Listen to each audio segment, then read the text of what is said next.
If you've ever finished a full day of work, look back on what you've actually achieved and felt a little confused because maybe it's not as much as you would have liked. Despite being busy the whole day, this video is for you. Hi, I'm Annie. I'm an AuDHD leadership coach. I work solely with neurodivergent professionals. And what I'm going to talk about today is something that I see very commonly. And honestly, something I lived with for a very long time before I understood how my brain worked.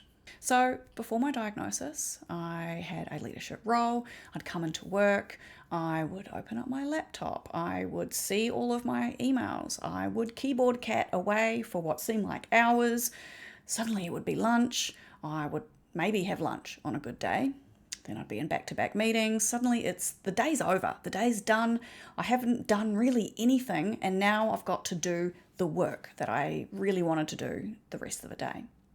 And that's when I would work late at night, I would work weekends, and I just wasn't able to do the work that I really wanted to do during work hours. I was what I call hamster wheeling. I was reacting. I was responding to the work. I was looking for the quick tasks that I could just quickly do and just get something off my plate, feel like I was achieving something. I was very reactive to whatever was happening in my inbox or Slack or Teams. And having back-to-back meetings, I was just never able to get to that deep thinking strategic work that I knew that I needed to do to be successful in my role. I really struggled to get to the strategic thinking during the day. And so it would happen after hours when everyone would leave the office, when it was quieter, when it was darker, the lights would turn off, and suddenly I would come alive. But I did feel like what was in my inbox was my job. The stress was constant and I couldn't see a way out of it. And I tried. I tried for years. I tried everything. I worked with organizational psychologists. I was getting coached weekly by my manager. It just was a struggle. But then one day my CEO said something to me that really shifted my mindset for the rest of my career. He said, Annie, you're never going to get to the bottom of your emails. You are never going to get to the bottom of your task list. You have to be strategic and you have to prioritize.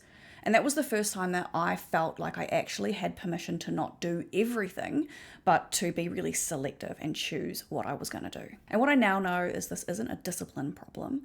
I have a nervous system and a brain that is wired to respond to urgent things. And I was working within systems and environments that didn't work for my brain. So ADHD brains are largely wired for urgency and deadlines. So whatever is the loudest is winning, and whoever is the loudest is definitely winning. Without clear KPIs, it's very, very hard to prioritize. So when we don't know clearly how to prioritize, we default to being reactive. Most AuDHD professionals don't have a planning problem. They have a time for planning problem. They don't have these systems built into their ways of working, and therefore it gets eaten up by reactive work. Planning, strategic thinking, and reflecting, that doesn't just happen for us. We have to make it happen. We have to protect that time with our lives because otherwise it will get eaten up by reactive work. This is why you can look incredibly busy, but at the same time feel like you're not really making any meaningful progress. Does any of this sound familiar? Well, I want to let you know this is the most common challenge that people come to me for. You are not the only one. So what we need is a clear filtering framework.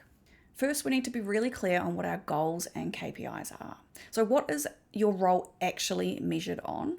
What's going to move the needle? And what are the actions that you need to take to hit those goals? This is the part that is often missing from a lot of the people that I work with who are stuck in hamster wheeling. When you're not clear on those actions and you're not even clear on those KPIs, it's very hard to prioritize. So triage and capture. Now, where do those tasks come from? Where are they living? Are they in one system? Are they scattered across 8 different systems, which, by the way, is very common? And reflecting and assessing. Are you regularly stepping back to ask yourself, is what I'm working on right now connected to my goals? Is what I'm doing this week connected to what really matters? Most people that I work with are not clear on their KPIs.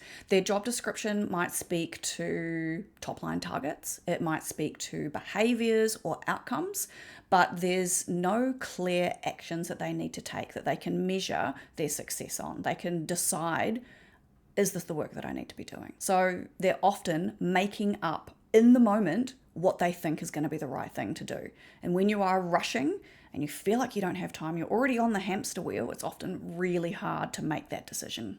Now, column 2 is where the chaos lives. most people I work with, they're really good at capturing. They can write down a task, they can capture them, put them somewhere, but it's the triage that's really challenging. Now, triaging is a complex cognitive process, and if you are exhausted, burned out, this is going to be something that's going to be a lot harder. And it's even harder when you do not have that clarity on your KPIs. When you don't have clear KPIs, you can't triage effectively. But often we also have tasks coming in from so many different places, from emails, from Slack, from Teams, from a project plan, from your own head, from some random conversation you're having in the corridor. And often none of it's connected, and it can just feel very chaotic. Column 3 almost never happens because most of the people that I work with don't have this time protected. The goal isn't a perfect system or the perfect tool, because unfortunately there is no perfect system or tool. But there is the one that you're going to return to, not just on your best day, but also when you're feeling tired and when you're starting to burn out. Once you have clarity on these 3 things, that's where my 5-step planning process comes in. Most people spend all of their energy on step 5, but step 1 through 4 is what makes it actually work. So idea brainstorm is where we're just getting the chaos out of our head. We often have a lot of thoughts, a lot of just ideas swirling around in our head. And when we are visualizing this and stepping back and just getting it out, it can be very, very helpful. Now, again, a lot of people I work with, they don't do this. Now, my background is in advertising and creative agencies. I had to learn how to do an idea brainstorm. This is not something that I came out of the womb knowing how to do. This is a skill that I have practiced and hopefully I would say perfected over the last couple of decades. It's meant to be messy. It definitely shouldn't be perfect. On a whiteboard, on a piece of paper, on post-it notes, just somewhere where you can just feel a little free to be messy and just start to visualize things. Step 2 is prioritize. This is where we're deciding what actually matters, not just what's the loudest, what's actually important. There are loads of different ways to prioritize, although probably the frameworks that you've seen, like the Eisenhower matrix, they're often not that helpful for neurodivergent people, because how do you actually decide what's important when everything feels urgent?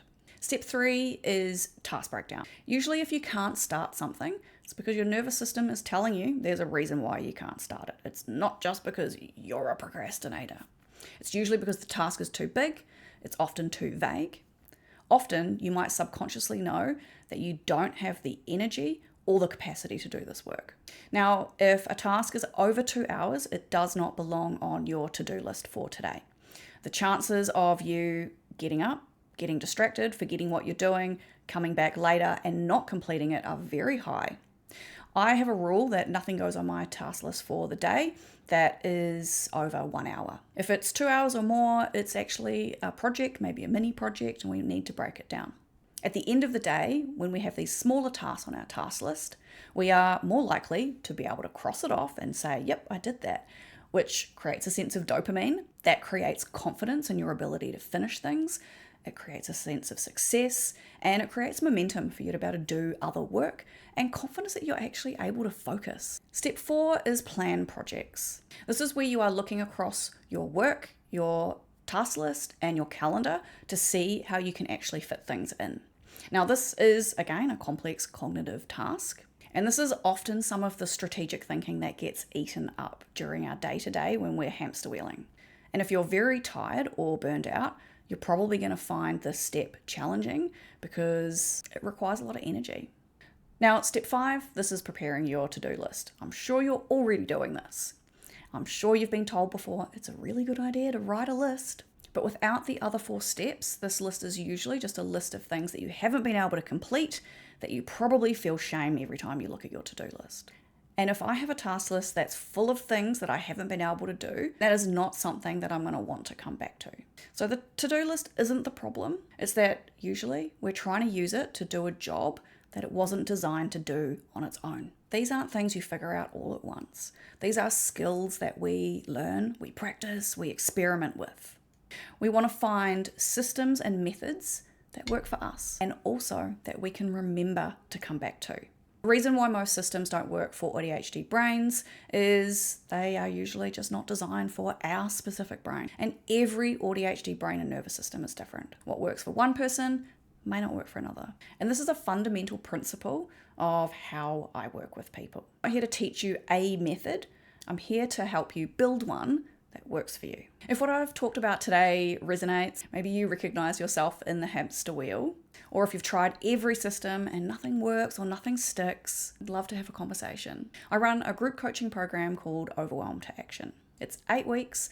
It's designed specifically for neurodivergent professionals, and it's built around your actual work, not generic frameworks and not theory. The next cohort starts on the 1st of May.